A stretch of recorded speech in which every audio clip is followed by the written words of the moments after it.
6 ingin mempresentasikan biografi para pahlawan pada zaman perjuangan zaman dahulu. Pertama, ada pahlawan yang bernama Silas Papare yang berasal dari Papua, akan dibahas oleh Andika Rahmatullah. Keteladanan Silas Papare. Karyawan berpendidikan, tamatan sekolah guru rawat, dan pernah bekerja di rumah sakit. Salah satu pendiri organisasi politik Pro Indonesia, Partai Kemerdekaan Irian atau PKI. Berlayar selama 2 bulan ke Pulau Jawa demi lari dari kejaran Belanda. Terus menginisiasi pemberontakan terhadap Belanda, tokoh yang mewakili Irian Barat dalam perjanjian New York 1962. Mempunyai semangat nasionalisme yang tinggi berkat dimentori Soegoro Atmoprasojo dan Dr. Sam Ratulangi. Mengeluarkan rakyat Indonesia dari hutan semasa pendudukan Jepang. Tetap memperhatikan keluarga pada masa perjuangan, mendirikan Badan Perjuangan Irian di Yogyakarta, dan ada mengenang pahlawan nasional asal Papua. Ini biografi dari Silas Papare. Silas Papare lahir di Serui, Papua pada 18 Desember 1918 dan wafat pada tanggal 7 Maret 1978. Salah satu sosok yang berjuang menyatukan Papua atau Irian Jaya ke dalam wilayah NKRI. Pendiri Partai Kemerdekaan Indonesia Irian atau PKI dan Badan Perjuangan Irian pada Oktober 1949 di Yogyakarta dalam rangka membantu pemerintahan Republik Indonesia untuk memasukkan wilayah Irian Barat ke dalam wilayah RI.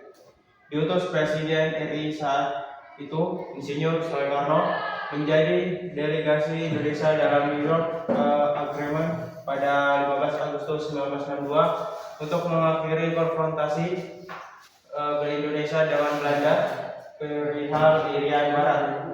Pelopor atau penganjur teladan atas anjuran I Love Indonesia, cinta tanah air Indonesia, nasionalisme yang mulia dikembangkan di bumi Irian. Terus ada biografi Silas Papare,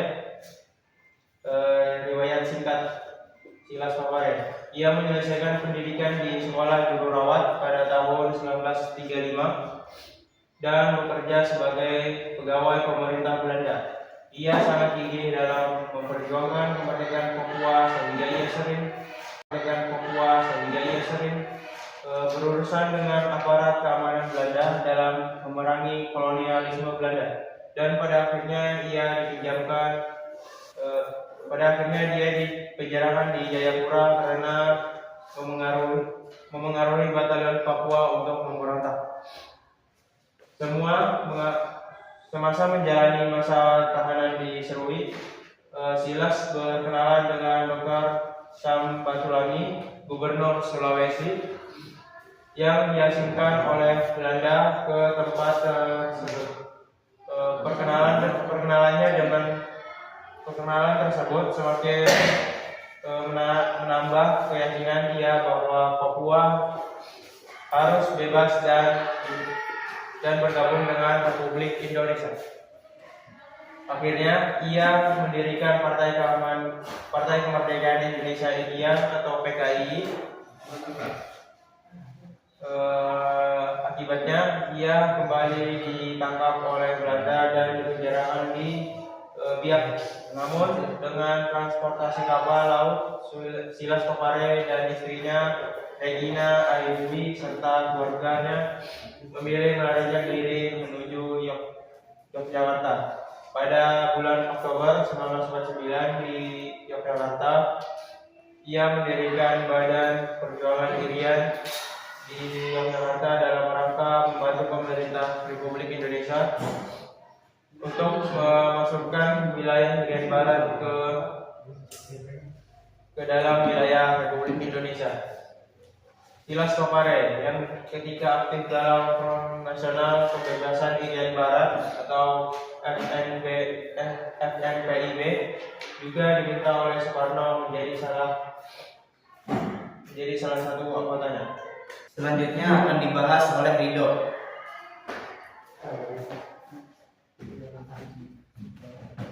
Biografi Lambertus Nicodemus Palas. Pada tahun 1908 pindah ke Belanda pasca pemberontakan PKI 1926. Pada tahun 1930 sampai 1945 bergabung dengan Partai Buruh Sosial Demokrat di Belanda hingga terpilih sebagai anggota Parlemen Tweede Kamer. Pada tahun 1947 mulai merintis upaya pengakuan internasional terhadap kemerdekaan rakyat Indonesia mewakili RI di PBB meski Indonesia belum menjadi anggota. Pada tahun 1950 berpidato di sidang umum PBB setelah Indonesia resmi bergabung. Pada tahun 1955 sampai 1968 dubes RI untuk Jerman Timur, Uni Soviet, Kanada, AS sekaligus dubes RI untuk PBB. Berjasa besar tanpa tenar. LN Selanjutnya biografi Muhammad Yamin yang akan dibacakan oleh Resya Ramadhani. Biografi Muhammad Yamin. Dr. Muhammad Yamin adalah sastrawan, sejarawan, budayawan, politikus, dan ahli hukum yang telah dihormati sebagai pahlawan nasional Indonesia yang lahir di Talawi, Sawalunto, Sumatera Barat pada 24 Agustus 1903 dan meninggal di Jakarta pada 17 Oktober 1962 pada umur 59 tahun. Ia merupakan salah satu perintis puisi modern Indonesia dan pelopor Sumpah Pemuda sekaligus pencipta imaji keindonesiaan yang mempengaruhi sejarah kesatuan Indonesia. Latar belakangnya, ayah Muhammad Yamin adalah Usman Baginda Khatib yang berasal dari Sawalunto, sedangkan ibunya bernama Siti Saada berasal dari Padang Panjang. Ayahnya memiliki 16 anak dari 5 istri, yang hampir keseluruhannya kelak menjadi intelektual yang berpengaruh. Saudara-saudara Yamin antara lain Muhammad Yaman. Muhammad Yaman adalah seorang pendidik, Jamaluddin Adinegoro, seorang wartawan terkemuka, dan Ramana Usman, pelopor korps diplomatik Indonesia. Selain itu, sepupunya Muhammad Amir juga merupakan tokoh pergerakan kemerdekaan Indonesia. Sekolah dasar pertamanya di Hollandes English School HIS Palembang, kemudian melanjutkan ke Algemene Middelbare School AMS Yogyakarta. Di AMS Yogyakarta ia mulai mempelajari sejarah purbakala dan berbagai bahasa seperti Yunani, Latin, dan KI. Namun setelah tamat, niat untuk melanjutkan pendidikan ke Leiden, Belanda harus diurungkan dikarenakan ayahnya meninggal dunia. Ia kemudian menjalani kuliah di Redsky School T. Batavia atau Sekolah Tinggi Hukum di Jakarta. Teuku Nyak Arif ini setelah ditugaskan menjadi bekerja sama dengan pemerintahan Jepang dan Hindia Belanda, beliau kembali ke Aceh dan memperkenalkan Taman Siswa dan organisasi Muhammadiyah. Nanggroe, gabungan dari beberapa buah mukim yang dikepalai oleh Ulu Belalang dinamai Nanggroe atau Nagari. Ulu Belalang di daerah Kerajaan Aceh menerima kekuasaan dari Sultan dan kedudukan itu dipegang turun-temurun pula. Mereka merupakan golongan bangsawan dan keluarga serta Turu Ulu Belalang memakai gelar Teuku. Jadi setiap sultan-sultan, anak sultan dilahirkan, maka dia akan mendapatkan gelar Teuku atau Nanggroe yang dikepalai oleh Ulu Belalang. Biografi secara rinci beliau merupakan salah satu pejuang nasional yang mempunyai dedikasi tinggi terhadap perjuangan masyarakat Aceh dalam mempertahankan diri dari penjajahan Belanda. Teuku Nyak Arif lahir pada tanggal 17 Juli di Ulele, Banda Aceh. Ayahnya Teuku Nyak Banta merupakan seorang panglima kepala daerah Sagi XX-1 Mukim, dan ibunya yang bernama Cut Nyak Rayu merupakan bangsawan dari daerah Ulele pula. Teuku Nyak Arif adalah anak ketiga dari 5 bersaudara. Sekian presentasi dari kami. Apabila ada salah kata dalam ucapan kami, mohon maaf sebesar-besarnya. Wassalamualaikum warahmatullahi wabarakatuh. Berjejer, no itu bersorangan. Ulangi. Apa ini? Biar. Selanjutnya adalah biografi Teuku Nyak Arif. Teuku Nyak Arif dilahirkan pada tanggal 17 Juli tahun 1899 di Ulelwe dan meninggal pada tahun 1946 4 Mei di Takemon. Biografi Teuku Nyak Arif. Teuku Nyak Arif setelah menamatkan SD di Banda Aceh pada tahun 1908 meneruskan ke sekolah guru West School di Bukit Tinggi jurusan Pankrepraja. Kemudian melanjutkannya Auspia Opelding School for Industry Ambartenan di Banten dan selesai pada tahun 1915.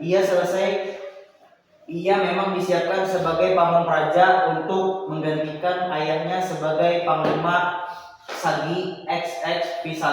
Sejak kecil Teuku Nyak Arif sudah terkenal sebagai seorang anak yang cerdas, berwatak berani dan keras, dan juga ia sangat membenci Belanda yang telah menjajah negerinya.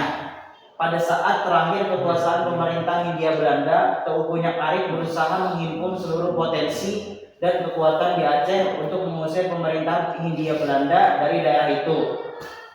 Akibatnya di seluruh daerah Aceh timbul perlawanan terhadap pemerintah Hindia Belanda. Hanya di Aceh terdapat gerakan untuk mengisi kekosongan yang dipimpin dan dipelopori oleh Teuku Nyak Arif dan kawan-kawannya. Bahkan gerakan itu meluas sampai ke barisan Kenil akibat pengaruh Teuku Nyak Arif. Pada zaman pendudukan Jepang, Teuku Nyak Arif juga terpaksa ikut bekerja sama dalam pemerintahan Jepang.